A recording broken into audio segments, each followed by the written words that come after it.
Good morning, students. In my previous class, I taught you Vienna Congress, the Bourbon Restoration, and the Revolution of 1830. Today's topic is the Revolution of 1848. आज हम revolution of 1848 के बारे में पढ़ेंगे। जैसा कि आप पढ़ते आ रहे हैं कि कोई भी रेवोल्यूशन, किसी भी प्रकार के थिंकिंग स्किल में जो परिवर्तन होता था, उसकी शुरुआत यूरोप में सबसे पहले फ्रांस से ही होता था। तो आज हम 1848 में भी फ्रांस में क्या परिवर्तन हुआ, क्यों लुई फिलिप को गद्दी से उतारा गया, इसके बारे में हम स्टडी करेंगे। Okay, on the continent the political history of the period from 1830 to 1848 is largely a record of the steadily growing discontent and increasing political agitation। 1830 से 1848 के बीच का हम देखेंगे तो स्टीडली कंटिन्यूसली जो वहाँ के लोगों में पॉलिटिकल एजिटेशन ग्रो कर रहा था, इसके बारे में चर्चा है। The revolutionary movement of 1830 had shaken the political order erected in 1815, but it was far from the overthrown।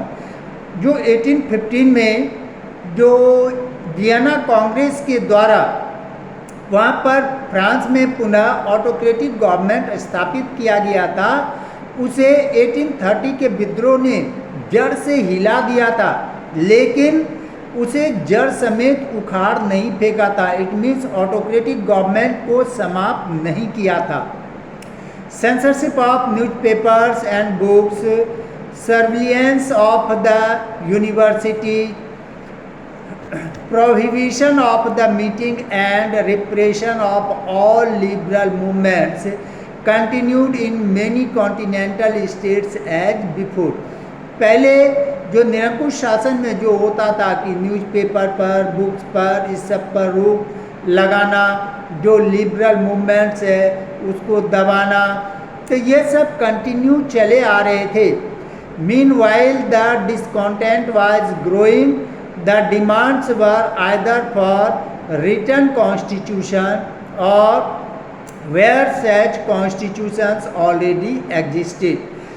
जो रेवोल्यूशनरी की डिमांड थी, या तो न्यू कॉन्स्टिट्यूशन का निर्माण करना, या जो कॉन्स्टिट्यूशन एग्जिस्ट था पहले उसी के अकॉर्डिंग रूल होना।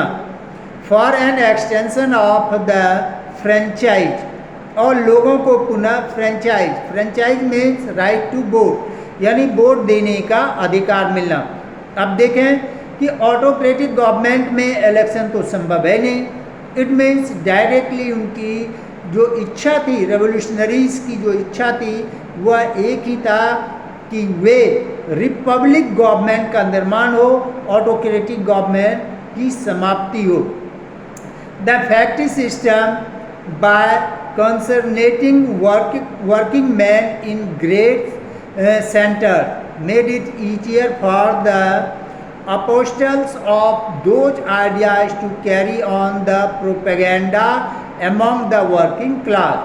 अब ये जो रेवोल्यूशनरीज थे, वे एक प्रोपेगेंडा के द्वारा जो फैक्ट्री के वर्कर्स थे, जिनकी संख्या काफ़ी थी, उसके मन में यह लिबर्टी, फ्रेटर्निटी, इक्वलिटी, इस सब की फीलिंग को बढ़ाया गया, जिससे कि इनका मूवमेंट और स्ट्रांग हो।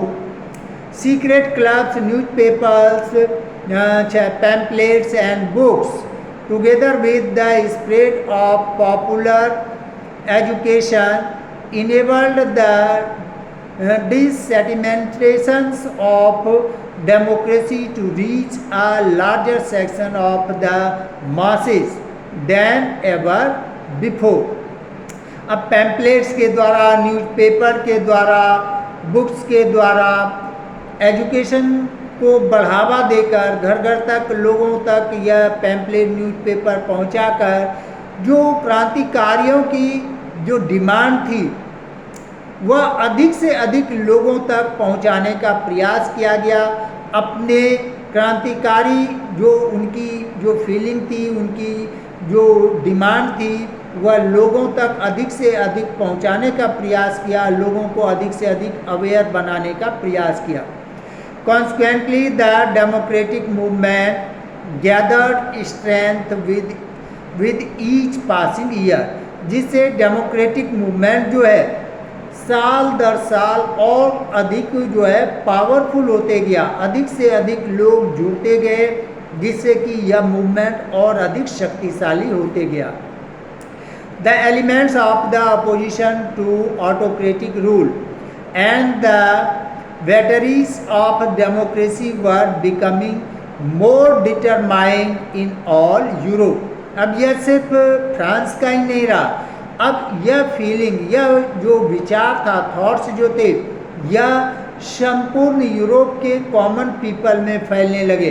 इट मीन्स डेमोक्रेसी की डिमांड, इक्वालिटी की डिमांड, फ्रेटर्निटी की डिमांड संपूर्ण यूरोपियन कंट्रीज में जो कॉमन पीपल थे वे इसको उठाने लगे। As a result in 1848 revolution exploded in every direction.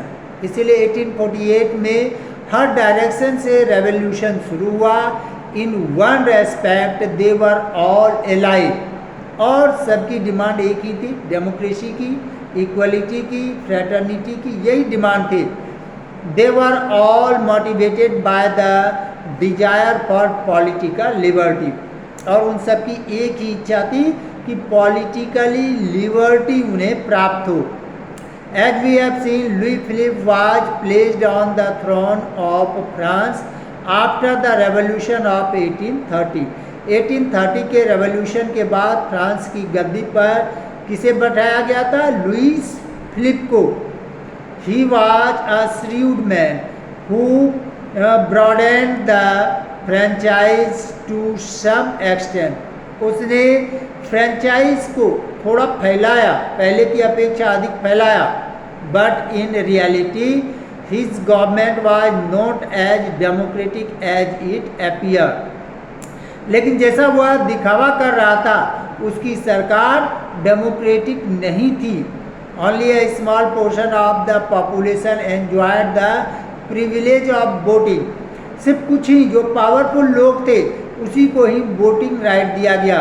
और लुई फिलिप का यह मानना था कि जो पावरफुल लोग हैं उसको सेटिस्फाई कर दें तो हम इस प्रकार के रेवोल्यूशन को कुचल सकते हैं। और यही सोचकर वे सिर्फ लिमिट जो वेल्दी पावरफुल पर्सन थे उसी को जो है वोटिंग राइट दिया। In fact at heart he was an absolute, और दिल से वह एक निरंकुश शासन का जो है समर्थक था। By his policy of the golden mean he could satisfy none. अपने पॉलिसी से वह किसी को सेटिस्फाई नहीं कर सका। Instead he envied almost all the sections of the French society, बल्कि अपने कार्य से समाज के सभी वर्ग के लोगों को वह नाखुश कर दिया। कैसे नाखुश कर दिया?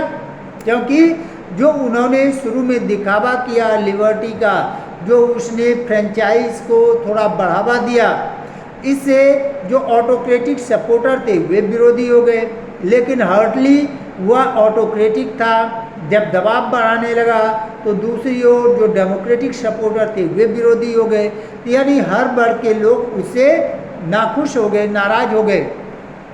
As a result his government started becoming unpopular as it neglected the interest of most section of the community. Hence there arose a growing feeling of the dissatisfaction among almost all section of people. This discontent was intensified by the king's foreign policy, which the people regarded as the ignominious. As a result, the people grew tired of the government. अब क्या है कि उनसे लोग, different जो वर्ग के लोग थे उससे डिससेटिस्फाई हो गए। उसके डिससेटिस्फैक्शन के कारण अब लुई फिलिप क्या किया, जो पहले ऑटोक्रेटिक के सपोर्टर जो कंट्रीज थे, जो रसिया, ब्रिटेन, प्रूसिया एंड ऑस्ट्रिया, यहाँ के किंग से ये अपना हाथ मिलाने लगे, उनसे संबंध रखने लगे, ताकि कोई बुरा समय आए तो ये किंग जो है उनको सपोर्ट करे, लुई फिलिप को सपोर्ट करे। इससे क्या है कि इन सभी राजाओं से फ्रांसीसी पीपल काफ़ी नफरत करते थे। जब देखा कि लुई फिलिप जो है फॉरेन जो किंग्स हैं उससे ज़्यादा संपर्क में है, तो इससे काफ़ी वहाँ के लोग एनवायड हो गए और उसे गद्दी से उतारने के प्रयास करने लगे। The 1830s were year of sorry the 1830 were year of great economic hardship in Europe. 1830 जो था यूरोप में वो इकोनॉमिक हार्डशिप का, आर्थिक मंदी का समय था। Peasants struggle under the burden of the feudal due, और जो पीजेंट्स थे फीडुअल ड्यू के बर्डन से काफ़ी परेशान थे। फूड प्राइसेस रोज शार्पली, और फूड प्राइस चूँकि जो आर्थिक संकट उत्पन्न हुई थी उससे फूड प्राइस बढ़े। The year 1848 was known as the year of the fear bread. इसीलिए जो ईयर 1848 का है वह क्या कहा जाता है, year of the dear bread, year of the dear bread. जो प्यारे ब्रेड हैं उसके अभाव का वह ईयर था।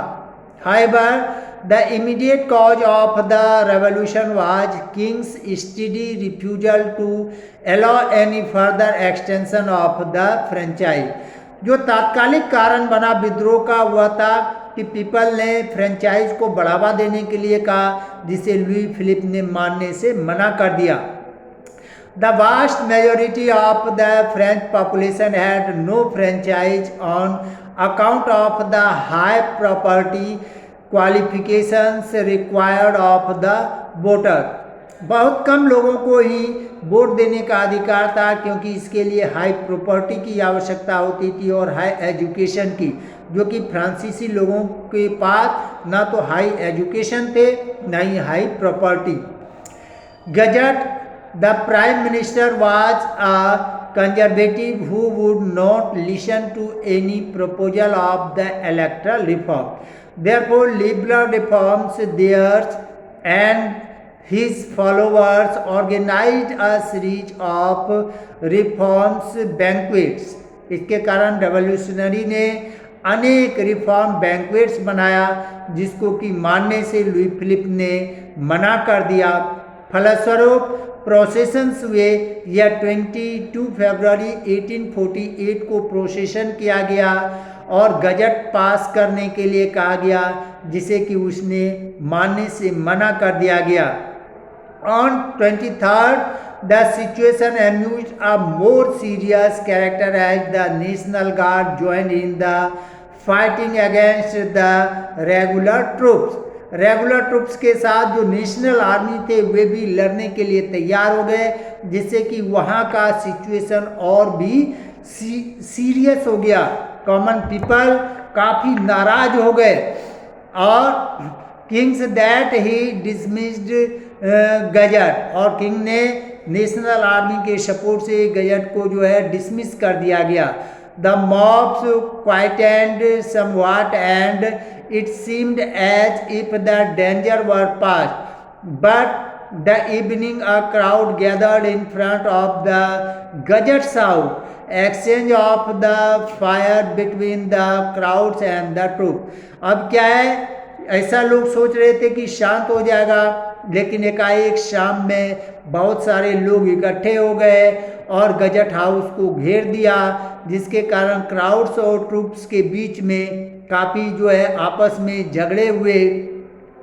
और लेकिन तब तक काफ़ी लेट हो चुका था। लुई फिलिप सोच रहा था कि उनके ट्रूप्स उनको जो है इस विद्रोह को दबा देंगे, लेकिन तब तक काफ़ी जो है लेट हो चुका था।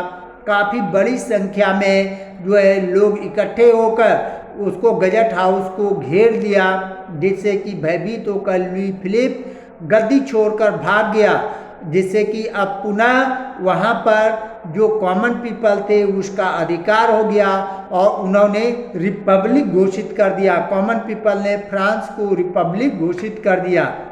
It granted franchise to all adult. उसके बाद क्या किया, जब रिपब्लिक जो सेकेंड टाइम घोषित किया उसके बाद सभी लोगों को जिसकी उम्र 21 साल या उससे ज़्यादा थी उन्हें फ्रेंचाइज का राइट दिया। इसका मतलब वोट देने का अधिकार दिया। Okay, thank you.